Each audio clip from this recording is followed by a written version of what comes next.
What have we been focusing on the last 2 lectures? We looked at Kant and we looked at Mill. What were they trying to provide us with?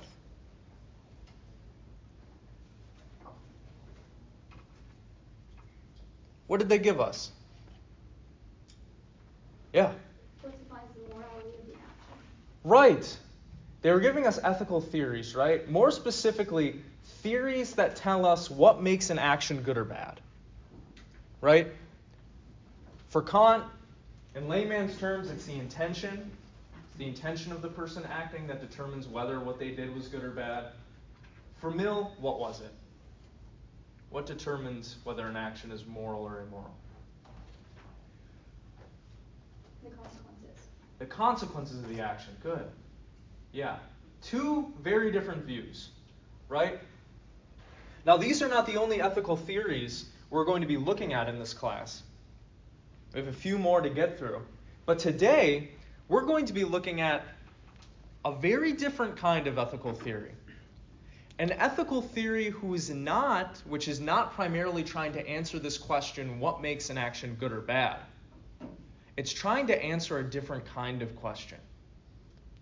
What is more important than knowing what makes an action good or bad if you're trying to live a moral life? Can you think of one? My fault. Could you repeat your question again? If you're trying to live a moral life, in addition to knowing what makes an action moral or immoral, what else do you have to know? Or do, rather. You have to know how to become a moral person. It doesn't matter if you have the knowledge about what makes an action right or wrong. If you don't actually follow through on that, you're not going to live a moral life, right? Aristotle's ethical theory, which we're going to be looking at today, is all about how do we become moral people? How do we become the type of people who just do the moral action when we're faced with a moral dilemma? Knowing what's right or wrong by itself is not going to make you do the moral thing, right? It's paramount then that we study. How do we become moral people? That's what we're going to be looking at today. Now, to do that, we're going to be looking at the philosophy of this guy named Aristotle. Aristotle was an ancient Greek philosopher. He was actually a tutor to Alexander the Great. And he, along with Plato, is one of the most influential philosophers of all time. So much of how we do philosophy today within the Western tradition, how we think about philosophical problems, how we go about answering them, has to do with the philosophical foundations that were laid by Plato and Aristotle. Today we're going to be primarily looking at Aristotle's ethical theory in his book, The Nicomachean Ethics. And again, this ethical theory is a little bit different than the last 2 we just looked at.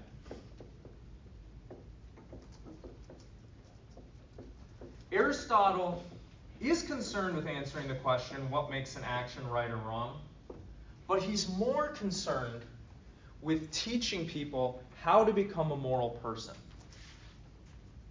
Because knowledge alone isn't going to allow you to live a moral, fulfilling life, is it? Bless you. Bless you. You also have to develop the moral character to actually see those actions through. It is for this reason that Aristotle, along with other ancient Greek philosophers, thought that political science was the highest art that could be studied and practiced. Because political science is all about allowing and teaching people to live together harmoniously. Humans, being naturally social creatures, need to know how to live together. They need to know how to construct a society in which people aren't flying off the handle, killing each other. And so the ethical theory that we're going to be looking at today, although it is very individualistic in a sense, also has a social component to it. What Aristotle is going to be trying to teach us today is not only how do we become moral people, but how do we live fulfilling lives in harmony with other people in society. His ethical theory is known as virtue theory, which we'll be looking at today. Let me ask you another question as a way of beginning our investigation into this book. Why are you here? Why are you even in this class?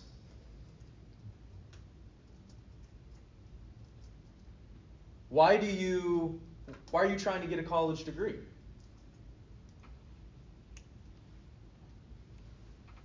Why, when you are drained after a day's work, do you just want to sit down and binge Netflix?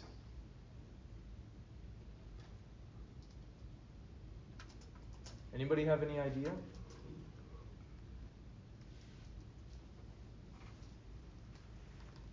Whether we realize it or not, our life is oriented a particular way.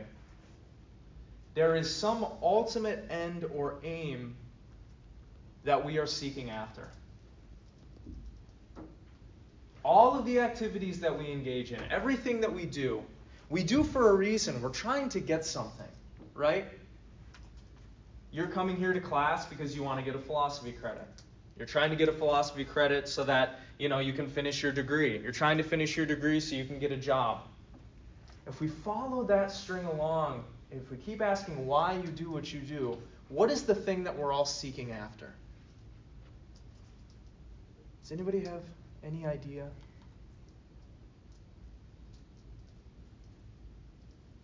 It's really simple.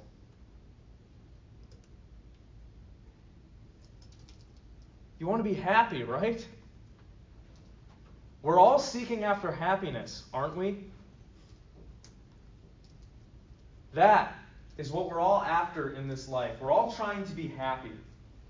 All our pursuits or activities aim at some end or goal.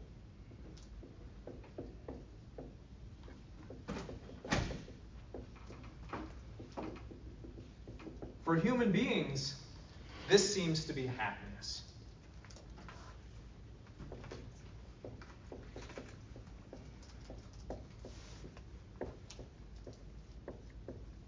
Another way that Aristotle puts this is he calls this a good.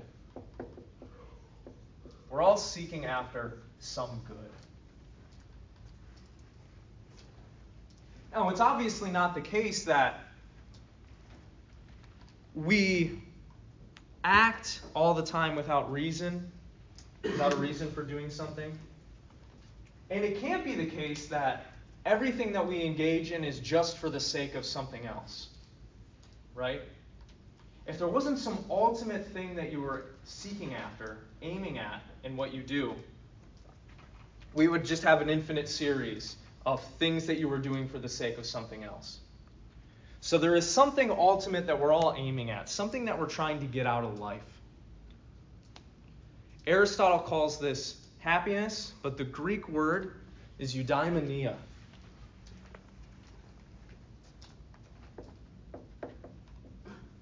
A better translation of that isn't even happiness, it's flourishing. We're all trying to achieve a flourishing life.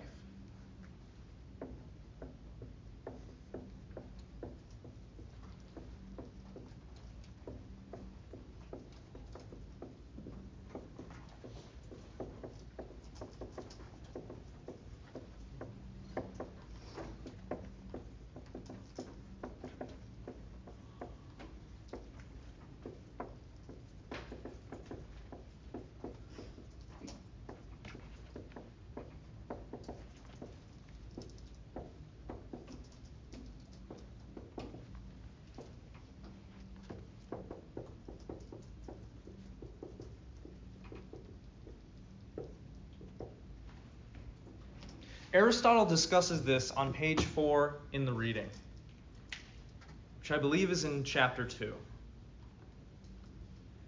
So if what is done has some end that we want for its own sake, and not everything else we want is for the sake of this end. And if we do not choose everything for the sake of something else, because this would lead to an infinite progression, then clearly this will be the good, indeed the chief good. Surely then, knowledge of the good, of this ultimate thing that we're aiming at, must be very important for our lives. And if, like archers, we have a target, are we not more likely to hit the right mark if we do have this knowledge of what this chief good is that we're seeking after? If so, we must try at least roughly to comprehend what it is and which science or faculty is concerned with it. Knowledge of the good would seem to be the concern of the most authoritative science, the highest master science. And this is obviously the science of politics, because it lays down which of the sciences there should be in cities, and which each class of person should learn, and up to what level. And we see that even the most honorable of faculties, such as military science, domestic economy, and rhetoric, come under it. Since political science employs the other sciences and also lays down laws about what we should do and refrain from doing, its end will include the ends of all the other sciences, and therefore will be the human good. For even if the good is the same for an individual as for a city, that of the city is obviously a greater and more complete thing to obtain and preserve. For while the good of an individual is a desirable thing, what is good for a people or for cities is a more nobler, more godlike thing. Our inquiry, then, is a kind of political science, since these are the ends it is aiming at. So what Aristotle is going to be doing in this book is he's going to be offering a brief sketch of not only what this ultimate end or goal is that we're seeking after in life, which is eudaimonia, which you can call happiness, but I think flourishing is a better translation. He's going to provide us with an analysis of this chief good through the lens of political science. And as we'll see, not only is what Aristotle is going to tell us here a certain ethical theory, it's also a life philosophy. He's trying to teach us how to live well, not only in our own individual lives, but also in society with others. So, the ethical theory that we'll be looking at today is more so a life philosophy of how to attain a flourishing life, how to attain well-being and fulfillment. Because for Aristotle, being a moral person, being a fulfilled person, and being a happy person all involve acquiring this. Being a happy, fulfilled, and moral person is going to be possible if we can acquire this thing, eudaimonia. Now, what exactly does it mean to have a flourishing life? What do people think happiness is when you ask people? What are they seeking after? Yeah. Being successful in life. Being successful, right? You might say wealth, right? Aristotle notes that people seem to agree that happiness is what we're after, but we disagree on what happiness is. What would make us happy, right?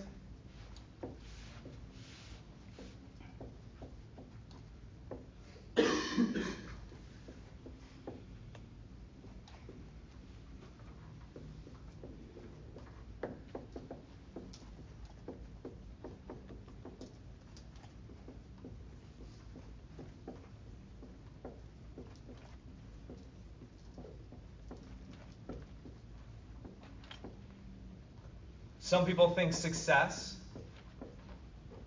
is going to make them happy, or wealth.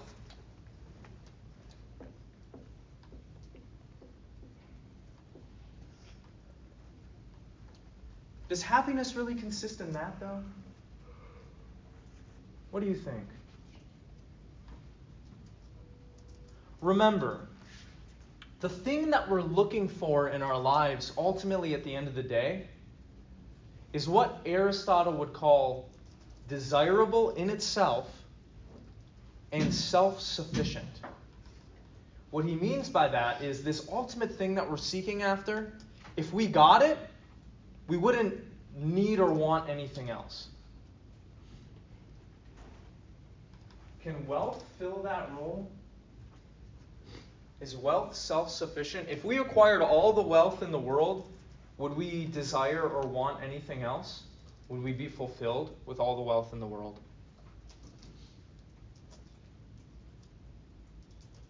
What do you think? Somebody shout something out. No. I'm seeing a lot of no's. Why not? Because you can have other problems that don't have to do with how rich you are. You can have other problems. And even more basically, why do people want wealth in the first place?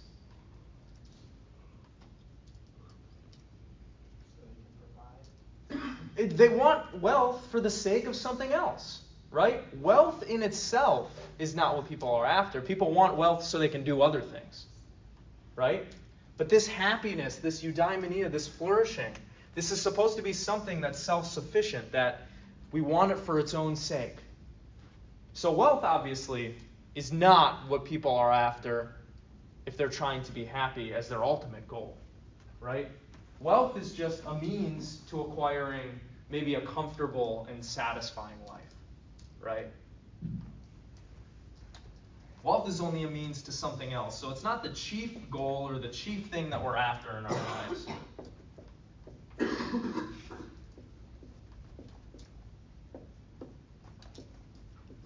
What else do people think is going to bring them happiness? Maybe think more hedonistically. Talking about love. Even more lustful. Oh, sex.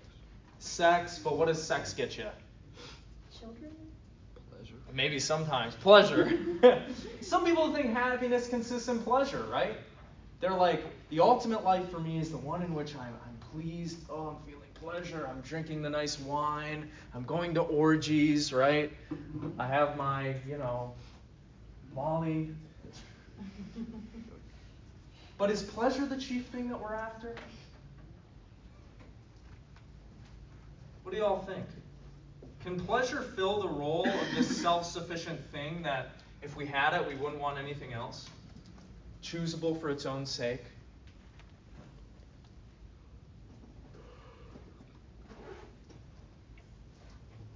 Is pleasure going to leave you fulfilled?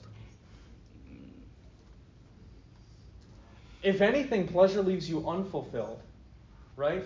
Satisfying your desires is not something you can ever completely do. You satisfy a desire, and then another desire comes up. You please yourself, and then later you want to be pleased again, and it's a never-ending circle, right? But more than this, Aristotle thinks pleasure isn't the ultimate thing that we're after, not only because he thinks just a hedonistic, pleasurable life is unfit for humans, but also pleasures affect us in different ways. But if it's the case that we're looking for this ultimate thing, happiness, that is choosable for its own sake, that is the end at which all our activities aim, pleasure doesn't seem to be able to fill that role because certain pleasures are worse and better than others. But we're seeking for the ultimate thing, the thing that we prioritize above everything else. But we know pleasure can't be that thing because some pleasures we don't care about and some pleasures we really want and some pleasures are in the middle. Doesn't seem to be what we're ultimately after. It can't fill that role.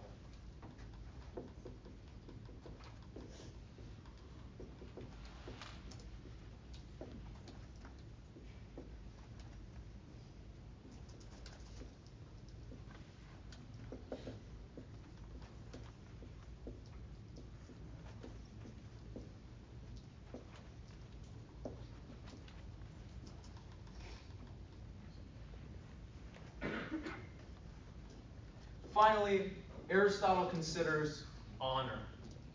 He says maybe what we're after in life is honor, ultimately. Or at least this is what people say, right? They want to be honored. They want people to see them as honorable, as good people. Do you think honor is what we're all after? Is honor the thing that we're ultimately all seeking? What do you think?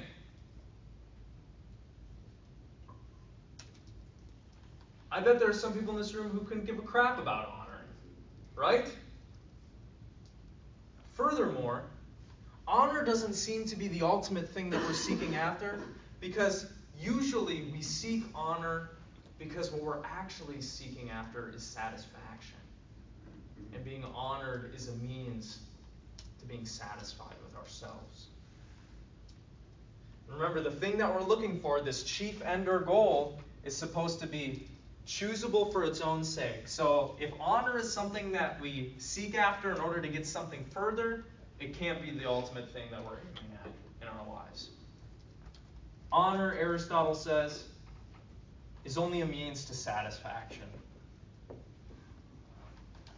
So it's not the ultimate thing we're all seeking after.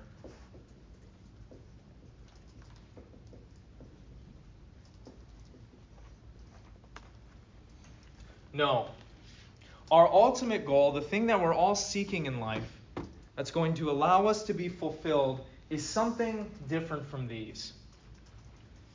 Again, it is choosable for its own sake, and he says it is lacking nothing. If we acquired this ultimate goal, we would feel fulfilled and we wouldn't be seeking after anything else. Now, it's all great and wonderful that we can recognize that. But how do we go about determining what this ultimate thing is and acquiring it? How do we do that? Well, luckily for us, Aristotle offers us an answer to these questions.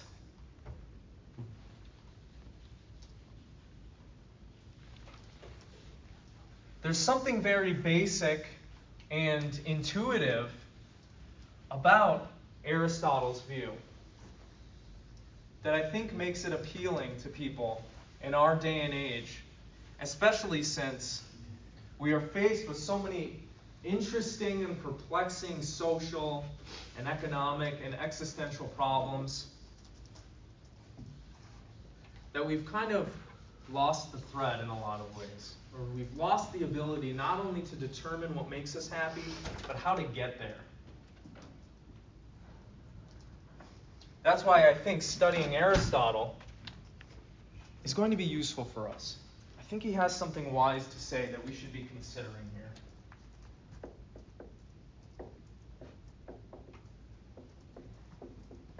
So Aristotle says we're seeking after this thing ultimately called eudaimonia. What does this mean again? Flourishing. Happiness or flourishing. I think flourishing is a better translation. We're all seeking after a flourishing life, right?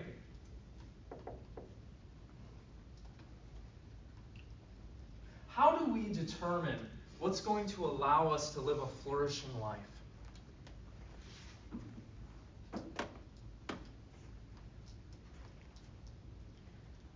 Aristotle gives us a kind of a strange argument for figuring out what would allow us to live a flourishing life, but I also think it's kind of interesting and it kind of makes sense. What makes a good, if we're trying to answer the question, what makes a good human? What would allow for a good human life? Let's ask a different question. What makes a hammer good?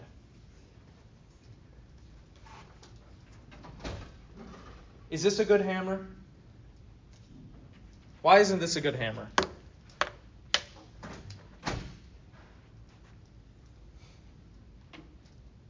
Why isn't this a good hammer? Does it hammer things well? Can I pound a nail in with this? No, right? What makes a good water bottle? If this had a bunch of holes in it, would it be a good water bottle? Water was leaking everywhere? No, right? It's interesting that we use this descriptor good when we're talking about things performing their function well. We say a hammer is good if it hammers things well. A water bottle is good if it holds liquids well. A good violinist is someone who plays the violin well. Aristotle says, what's good for a thing is for that thing to perform its function.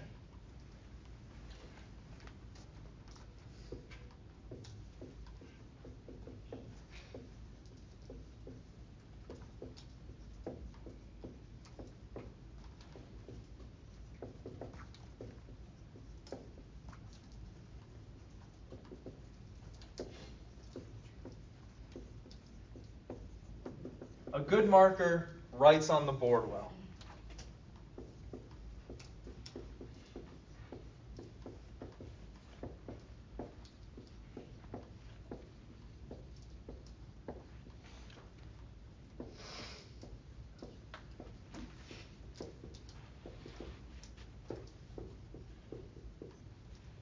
We can ask the same question of humans.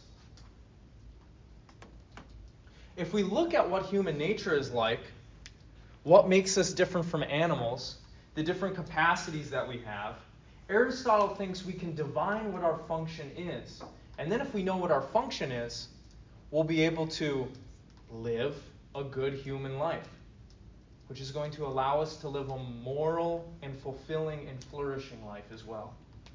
Observing the distinctive nature of humans in relation to the other animals, the other organisms, will tell us what our function is. In this sense, Aristotle's philosophy is teleological. The word telos meaning end or goal.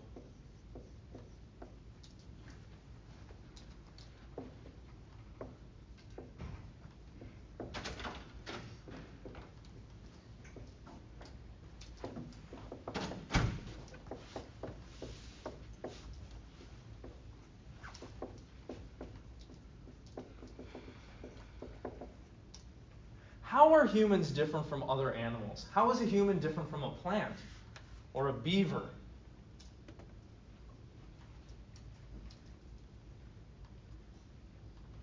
What can we do that beavers can't? What's special about us? We kind of already talked about this a little bit with Kant.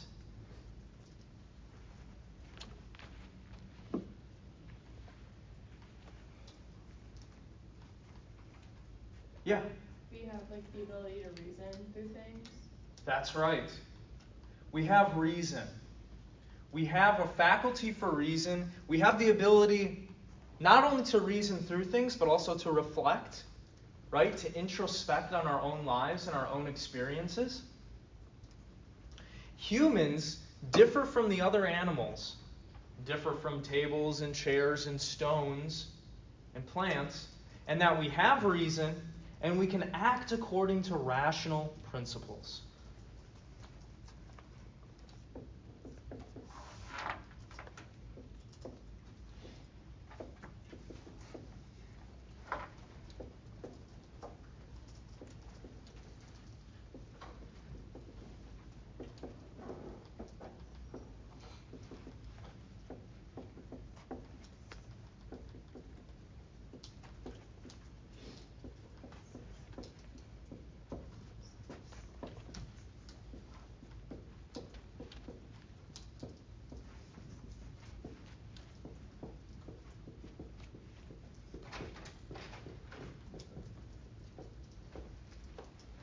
We have the ability to think and act logically according to certain rational principles.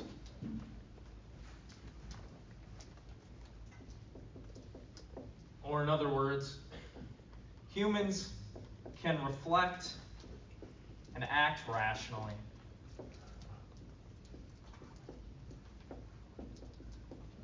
Thus, what our function is as humans is going to have something to do with this capacity for reason, this capacity for reflection. Because this is something that sets us apart from other animals.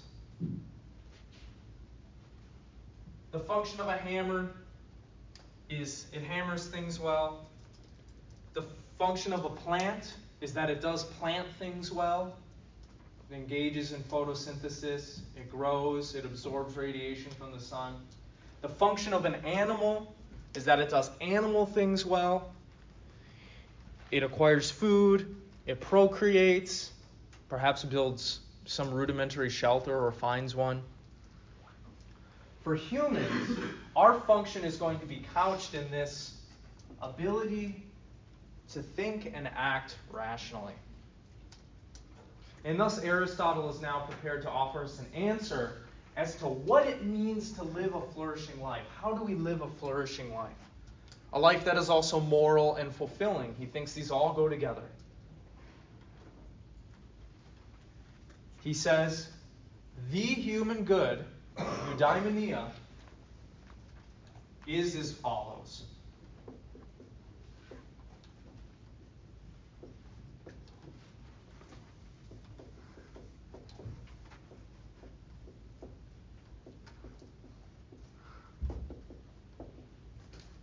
It is an activity of the soul or mind. That's what he means when he says soul. An activity of the mind expressing complete virtue in a complete lifetime.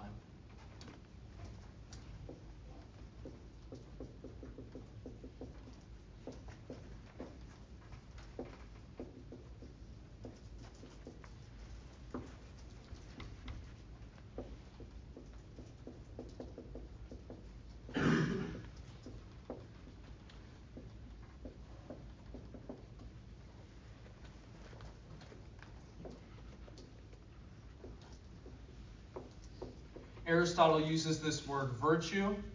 He's using the Greek word arete, which means excellence.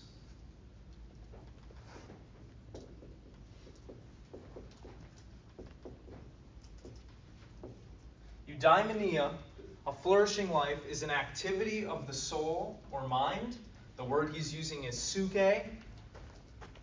He's not thinking of like a religious, immortal soul that goes to heaven when we die. No, he's talking about the conscious life force thing within you. Your awareness.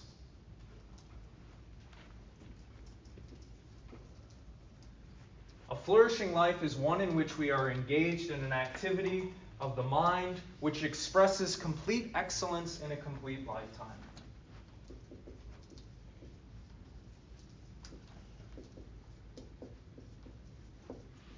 In other words,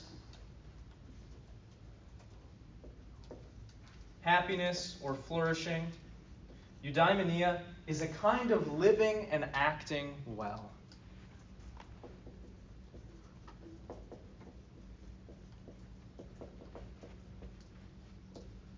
Doing human stuff well, being a good human.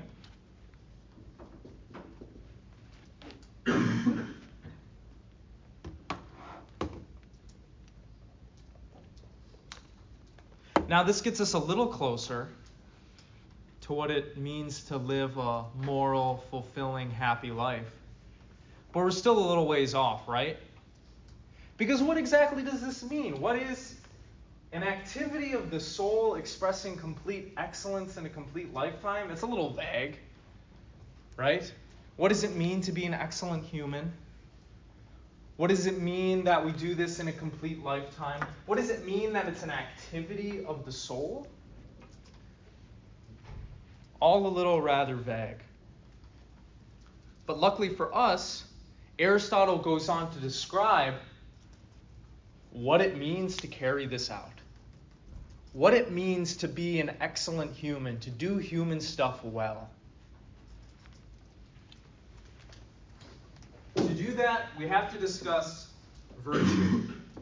What virtue is, what it consists in, and how we can act virtuously or excellently.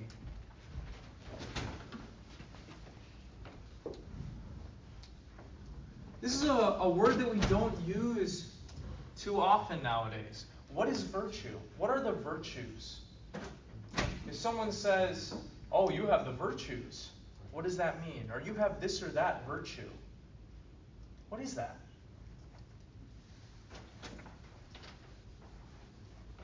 Can somebody give me an example of a virtue? If you read your Bible, they have examples of virtues in there. Patience. Patience. What else? Generosity. Kindness. Honesty. Humility. These are virtues, right? According to Aristotle, what it means to live a moral, fulfilling, happy life is one in which we cultivate and act out the virtues. Because remember, what's good for a thing is for that thing to perform its function. Therefore, what's going to be good for us is for us to do what we can do the best way we can. Does that make sense? To do human stuff the best way that we can do human stuff.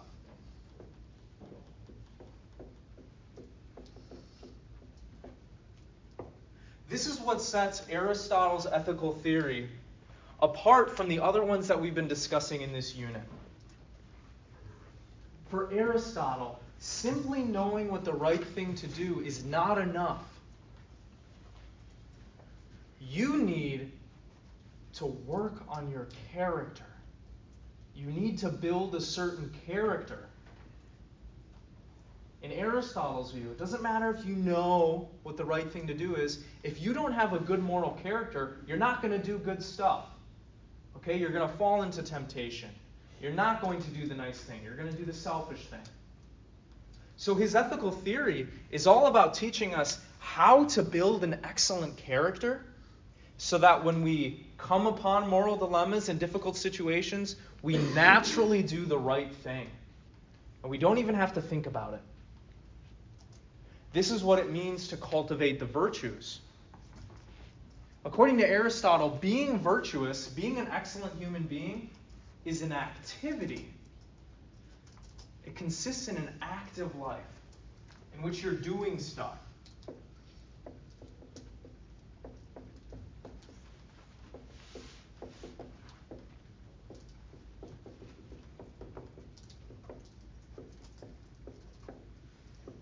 It is not a state. It is not a state of being. This is very different from how we conceive of happiness or fulfillment in our day and age, right? We conceive of happiness generally as a state, right? When you say I'm happy, you're like, you're saying I'm in a good state right now. I'm feeling good. That's not what Aristotle means when he's talking about fulfillment or happiness. He thinks that the flourishing life is one that is filled with activity. It's not a state that you enter in and out of based on your mood or what's going on around you. It's a certain kind of active life that is a flourishing one. What it means to have the virtues, to have patience, to have generosity, to have humility, courage, it means to have a certain character disposition. A virtue is a disposition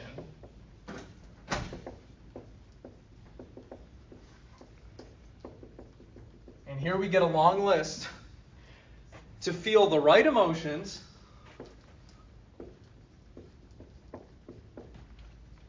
I'll use proper, to feel the proper emotions and act properly at the right time toward the right people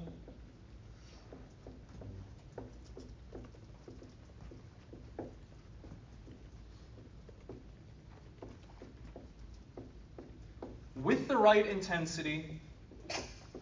Bless you. from the right motive.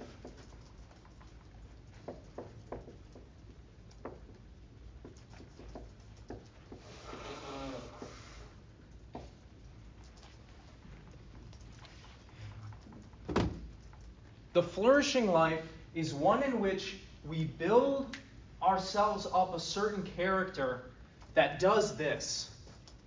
A certain character that causes us to have certain emotions, certain intentions, and respond to situations in the appropriate way with the appropriate intensity towards the right people from the right motive. The word for character in Greek means to etch or carve. Aristotle was keenly aware that every action that we do in our lives leaves some sort of impression on our character, and therefore what we're going to end up doing in the future. The decisions that you are making now are going to affect the kind of person that you are going to be in the future, which is going to affect what you end up doing and what you end up accomplishing. If you condition yourself to not work on your studies, to binge Netflix when you should be doing something else, to not call your mom every week, whatever it is, you end up building a kind of character for yourself that just does that stuff naturally, habitually, right? Aristotle says if we want to live a fulfilling life and if we want to be moral people, we need to really work on ourselves. Virtue theory is all about perfecting yourself, becoming the best version of you that you can be by building yourself up a good character. In order to get eudaimonia, we need to develop certain dispositions or tendencies to think and act and respond in certain ways. Let me give you an example of what is not virtuous. So this will give you a clear sense of what Aristotle thinks the fulfilling life looks like. I lend you my car. You decide you're feeling a little mechanically inclined. You just want to mess around with the car. You open the hood. You're looking around it. You decide to clip the brake lines. And then you give it back to me and you don't tell me. I end up lending the car to my mom. Car can't brake. She ends up dying. If I was not upset at you, if I was just like, oh, it's cool, my mom died, I get it. That ain't right, obviously. That's not being virtuous. It's not being virtuous because I'm not having the proper reaction to the situation. I should be upset with you for clipping my brake lines and not telling me about it. If I was instead mad at the manufacturer, that also would not be virtuous because I'm not directing my anger towards the right person. I should be mad at you for clipping the brake lines, not somebody who had nothing to do with it. Right? Or let me use another example. I lend you my favorite CD. All right? I lend you, I don't know, Hypnotized by System of a Down. I give it to you. This is my favorite CD. You're listening to it. You decide you just want to play a prank on me, so you snap it in half. And you give me back the broken CD. If I'm so upset that I try to kill you, and I decide I'm going to haunt you the rest of your days, I'm going to make sure you never get a job again, I'm going to ruin your relationships with your family, that's not being virtuous. I am not exhibiting the proper amount of anger or the proper amount of upsetness proportional to the situation, right? I should be peeved that you broke my CD, but not so much that I want to kill you, right? A CD is replaceable, right? Or if you break my CD and give it back to me, and I just think about it, and I don't have any emotions, and I sit on it for 10 years, and then 10 years later I get really angry, and then I come after you. That's not virtuous either. Because I'm not exhibiting my response to the situation at the right time. What it means to possess the virtues It means to possess those dispositions, those tendencies that will allow you to exhibit the proper level of emotion, respond in the proper way relative to the situation, towards the proper people, with the right intention. If my intention when you give me back my broken CDs is to exact vengeance, that's not proper. My intention should be to exact justice. Does that make sense? Do you all kind of get a sense of what it means to have a virtue then? It basically means to have your emotional life and your psychological life ordered in the appropriate way so that you're not overly emotional, you're not underly emotional, your intentions, your heart is in the right place, you exhibit the proper intensity and of your emotions and the correct emotions relative to the situations you find yourself in, and you exhibit your emotions with the proper objects or the proper people in mind. Does this make sense? All of this is based around the idea that we want to be the best humans we can be. And so what it's going to mean to possess the virtues and to act virtuously is that we're doing human stuff the most excellently that we can. We're being the best humans that we can be. Now, there are some things, just based on our own human nature, that we should all seek after and that we should all do in order to cultivate these virtues and in order to cultivate fulfilling lives. All humans need to eat a good diet to be healthy, right? All humans need the appropriate amount of sleep to be healthy. All humans need a certain amount of exercise to be healthy, a certain amount of proteins and fats to be healthy, right? So in some sense, what is going to be virtuous is objective. There is a fact of the matter about what the virtuous activity is for us in a lot of situations. But that doesn't extend to all areas of our life. There's an aspect of virtue that is objective, but there is also an aspect of virtue that is relative to your own personal goals and desires. Think about it like this. If your goal is to be a good college student, you don't want to eat 10,000 calories a day, right? That's not going to fulfill your purpose well of being a good college student, right? But if you want to be Michael Phelps, the best swimmer alive, then you do want to eat 10,000 calories a day, right? That fulfills your goal of being the best swimmer you can be, right? You need those calories. So some of the things that we're going to do in our lives to cultivate the virtues is all stuff that we're going to be doing, because we all need to do these things to be happy and healthy. But some of the things that we're going to want to do in our lives is going to be relative to what we want and what our goals and ends are. A good chess player is going to practice chess 5 hours a day. That wouldn't be virtuous for you to do because you don't care about becoming a grandmaster. Right? It's just going to take away from your studies. Make sense? So what's virtuous to people is going to be somewhat relative.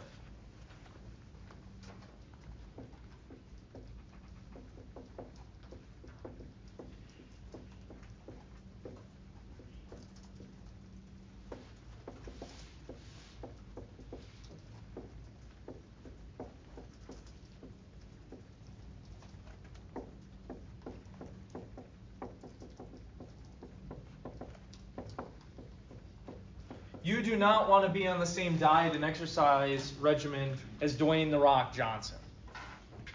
Right? Unless you're big and bad, and that's what you're trying to be and do.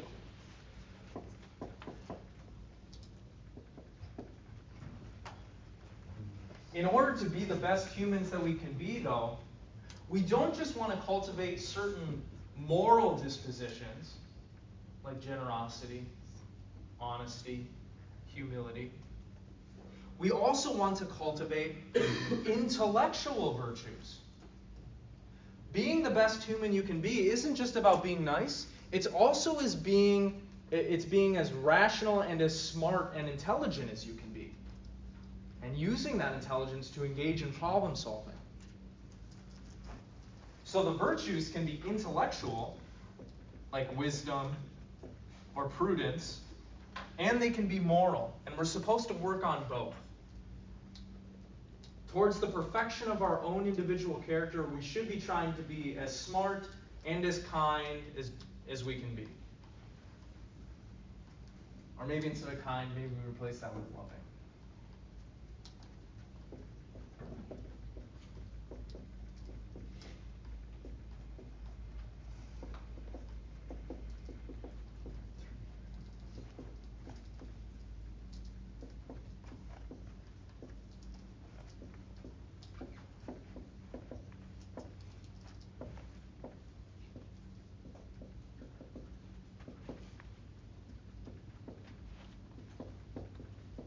Now, if you're paying attention up to this point, you should be asking yourself a question, which is, how the heck do we know how to do this? How do we know what the proper emotions are for a given situation? How do we know how to act properly at the right time, toward the right people, with the right intensity, from the right motive? How do we know what that consists of, what all that consists of? Aristotle has two answers for us. He says, well, I'll say three answers. Experience. Experience will help teach us what is appropriate to say and think and do in various circumstances. He also says if you want to know how to be a virtuous person, just watch virtuous people. Watch good people and see what they do. They will show you the way. But then he also offers us a way of doing it ourselves too, without having to do those other things too much. And that is his conception of what a virtuous action is, which is a more specific way of explaining what all of this consists in.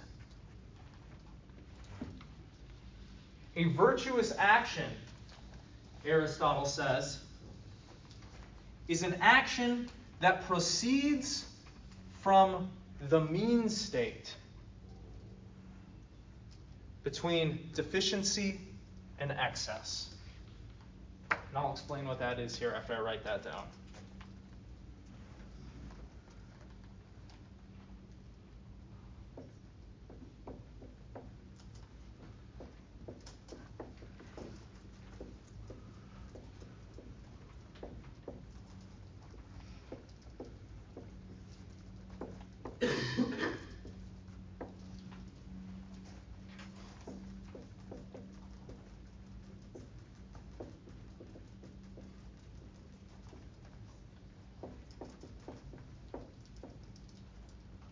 If we want to summarize this in a more simplified way, Aristotle says virtuous action proceeds from one's mind which is balanced.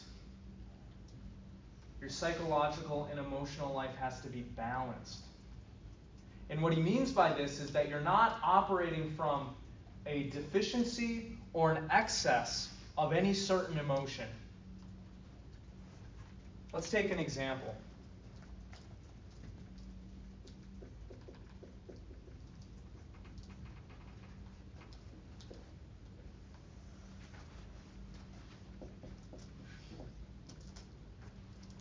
Let's say you're trying to be courageous. Courage is a virtue. A courageous person. What does courage always involve? True or false? The courageous person does have fear.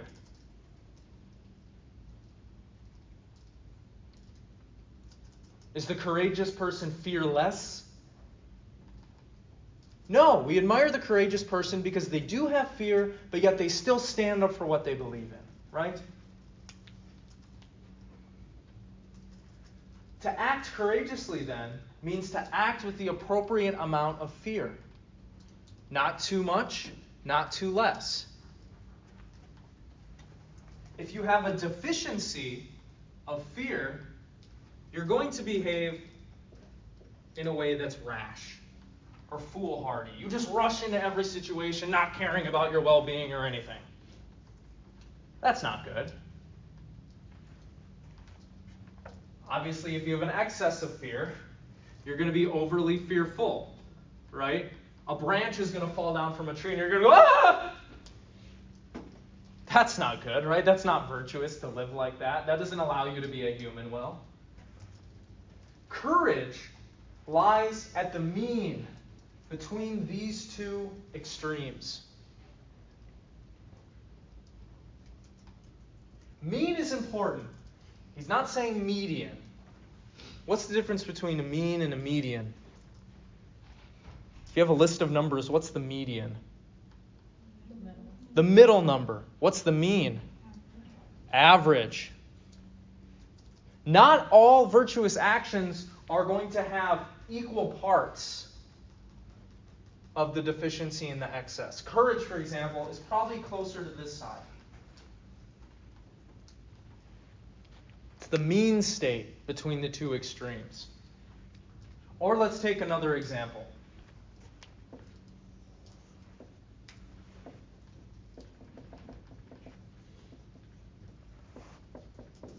Let's say you want to be honest. Okay? What would be a deficiency of honesty? I don't know, you're a liar. What would be the word for that? Deceitful? What would be an excess of honesty? Loose-lipped? Something like that, right? You don't just want to say everything that comes to your mind, right? You're going to get in trouble for that. You're going to piss people off. Kids are really good at this, right? They'll just say whatever comes to their mind.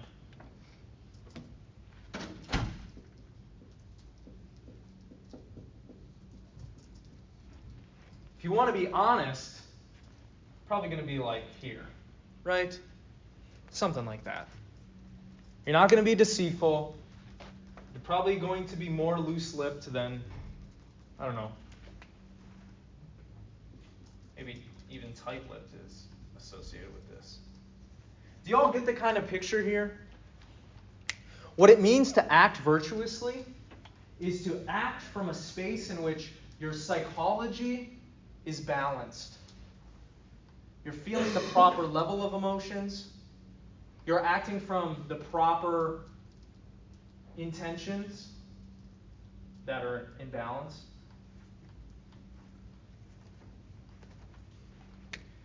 And in order to cultivate these things, in order to cultivate the virtues, these dispositions, we need to habituate ourselves. We need to make acting like this a habit. Thus, becoming a virtuous person, becoming a happy, fulfilled, moral person, we acquire the virtues through education, but more importantly, practice. We need to practice.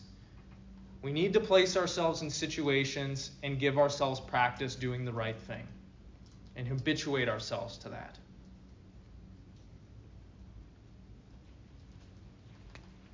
Being virtuous is compatible with both self-love and treating other people ethically. It's not like you don't have any love for yourself. It's not like you sacrifice everything you have for other people. But a virtuous person is going to treat themselves with respect, with love. And this is actually going to be compatible, Aristotle thinks, with treating other people with the respect and love that they deserve. It's not a zero-sum game here. It's either I treat myself well or I treat others well. Aristotle says no. If you develop the right moral character, you're naturally going to treat yourself morally and others morally as well. We've talked to them about a little bit, but let me just give you some examples of some of the virtues. Things that we want to cultivate if we want to live a happy, moral, fulfilling life. Courage, temperance, honesty,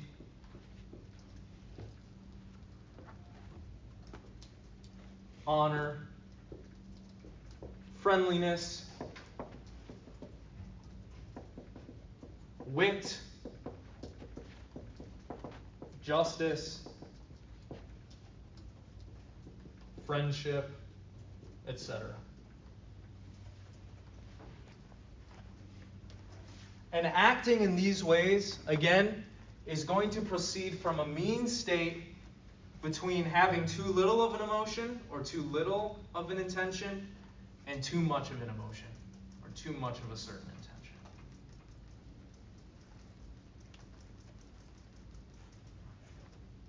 What do y'all think about this view? Do you like the focus on self-improvement and self-perfection? What do you think? Anybody have any opinions? Is this the ethical theory for you? Are you sold?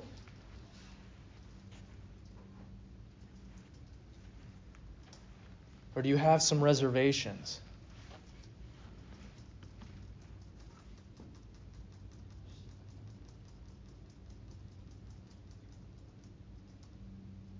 Nobody has an opinion? Anybody see any problems with this?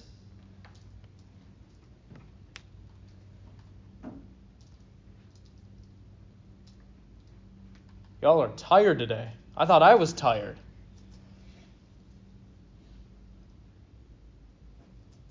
Yeah. I like it better than the other ones that we talked about, but then you could also be like the best person, but in the worst situation. Say more. What do you mean by that? So like, you can be as virtuous as possible, but if you're surrounded by non-virtuous people, like your life would kind of suck. Do you think the virtuous person is going to surround themselves with people who drain them? Probably not ideally, but you could. Maybe one of your virtues is you want to help people, so you spend your entire life trying to help them be virtuous people, but they just don't. Right. You can lead a horse to water, right? Aristotle is very confident that developing these virtues is going to make you moral and happy.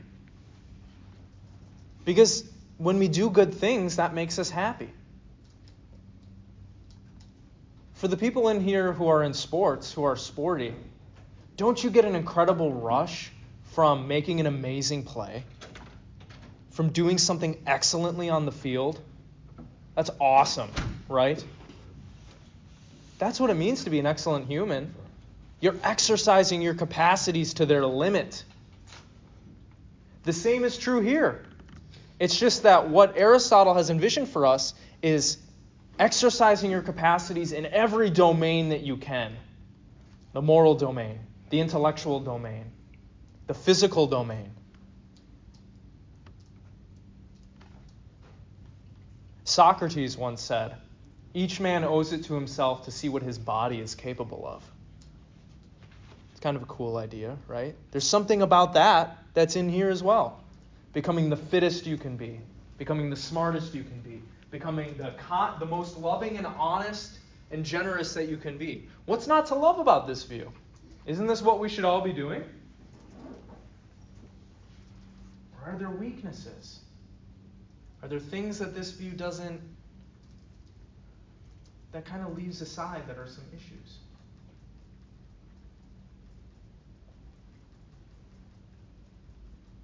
Here, I'll give you something to disagree with. How about that?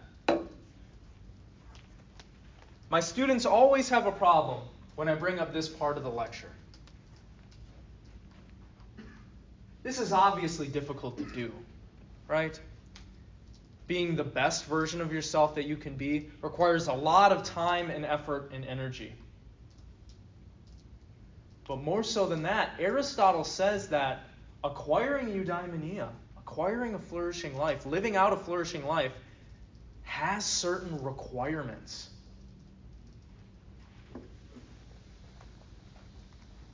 Not everybody can do this. Not everybody can achieve a flourishing life.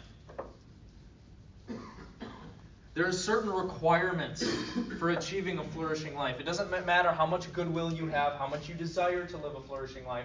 There are certain things that you need to have in order to do it. Let's see if y'all agree with these. For one, he thinks that if you're going to lead a moral, fulfilling life, you need to have a moral education. If you don't have a moral education, you're not going to be able to act morally.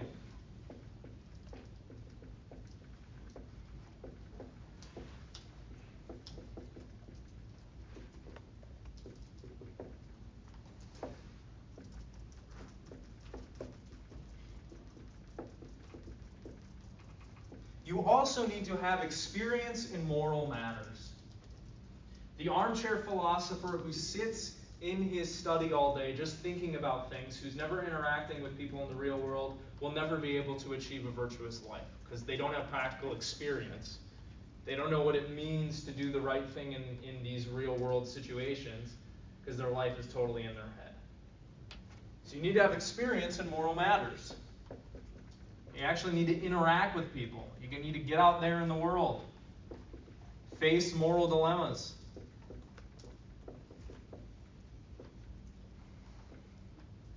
Here's where students usually object. Aristotle says that living out a virtuous, happy, moral life requires certain external goods.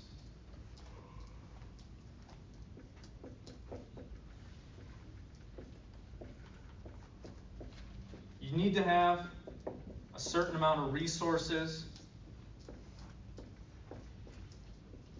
wealth,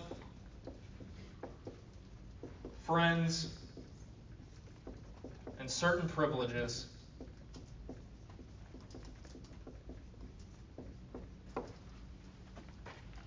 Think about it like this.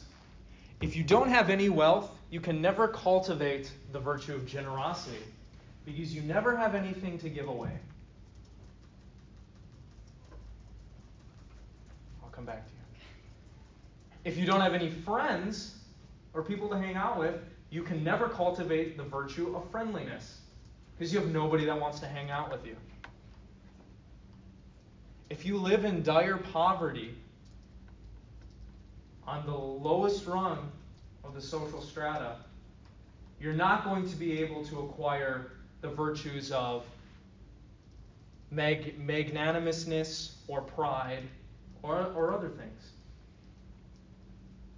And Aristotle ventures to say, the ugly man is seldom happy. If you're too ugly, nobody's going to want to hang out with you. And then you can't cultivate the virtues because you don't have any opportunities to be friendly with people because they're like, ew, ugly person, run away. What do you think about this? Is he right about this? Does cultivating a happy, moral, fulfilling life require certain resources, wealth, friends, and opportunities? Can anybody do it? Aristotle doesn't think so. Not only is it very difficult to do, it has these requirements.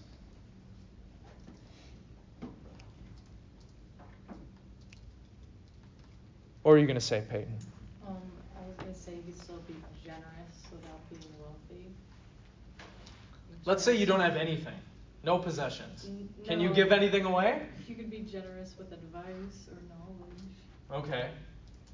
I don't know how much knowledge you're going to have if you don't get an education, you're just sitting out on the Be street. generous with friendship. Generous with friendship. I wonder how good of a friend you're going to be if you don't get to hang out with people. Just pushing back a little bit. Do y'all agree with this? Or is he being kind of stuck up? You have some emotions about this? Yeah, it's just like very stuck up and like closed-minded, to say the least. Like, it's like saying, oh, I need money in order to be virtuous, in order to be like this high class type person. I'm getting very high class. I'm on a pedestal vibe from Aristotle and his like this theory. I feel like, and then certain privileges as well. Like you have to be pretty in order to make friends. No one's gonna like you if you're ugly. I mean, morally for me, that's kind of fucked up. Like, like I don't know. I don't necessarily. I mean, I agree with the moral education probably, and like the experience in moral matters. But like external resources, I don't know. Does anybody think that he's actually realistic? He's right? Is a little grain of truth here?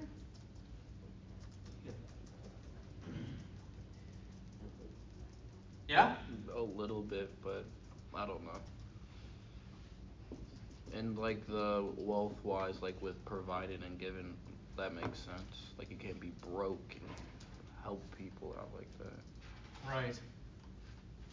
If you don't interact with anybody ever in your life, if you're a hermit, how are you going to practice the virtue of honesty or friendliness? Right? He may be onto something here, but maybe he's being kind of a dick about it. Do y'all like that analysis? I'll give you another thing to disagree with him on. Aristotle doesn't think that you can cultivate one virtue and not the others. It's either you have none of them or you have all of them. Do you want to venture a guess as to why he thinks that?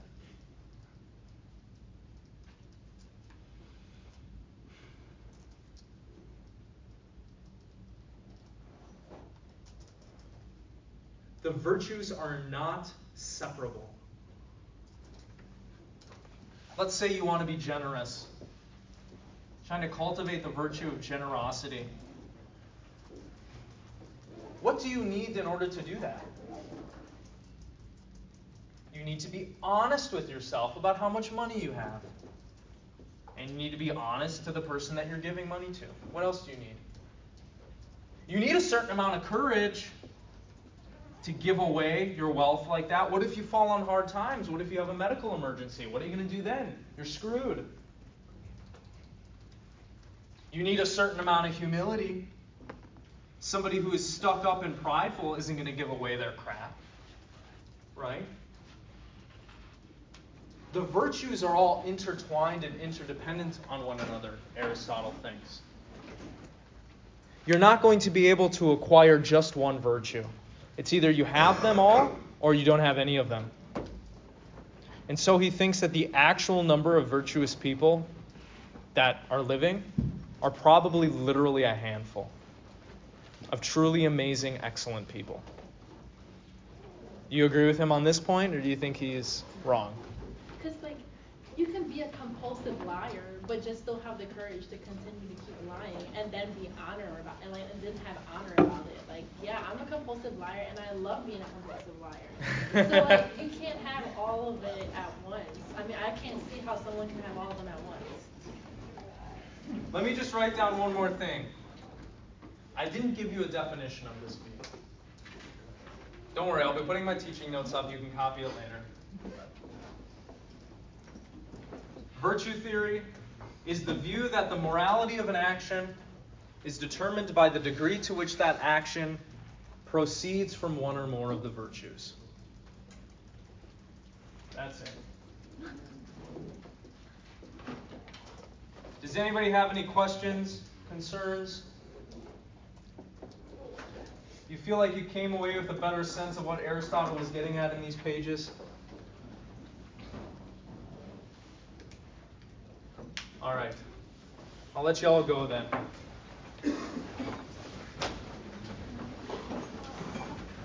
I hope you all have a wonderful week. Be virtuous. Cultivate the virtues.